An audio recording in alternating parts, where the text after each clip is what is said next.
खुददार मेरे शहर का भूख से मर गया, खुददार मेरे शहर का भूख से मर गया।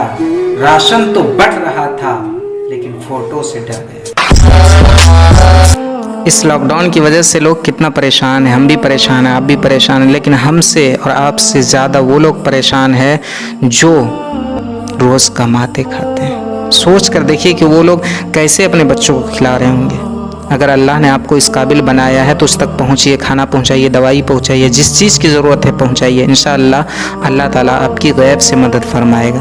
और हाँ, कुछ लोग जो हैं अल्लाह ने उसको दिया है, इस काबिल बनाया है, तो वो जो है सेलिब्रिटी लोग के साथ, नेता लोग के साथ मिल कर के मदद कर रहे हैं। तो हम यही कहना चाहेंगे, ये मेरा मशवरा है कि आप पहले, अगर आपको अल्लाह ने दिया है तो पहले अपने पड़ोसी को, अपने चाहने वालों को, अपने जानने वालों तक पहुंचिए, पहले उनकी मदद कीजिए। क्योंकि आप जितना उसको जानते हैं कोई सेलिब्रिटी या कोई नेता नहीं जानता है कि किस हाल में। मुसीबतें, परेशानियां हम सबको बेदार करने आती है, परेशान करने नहीं। इस लॉकडाउन का अच्छी तरह से पालन कीजिए, खुद बचिए, दूसरों को बचाइए और अपने गुनाहों से तौबा कीजिए। घर बैठो।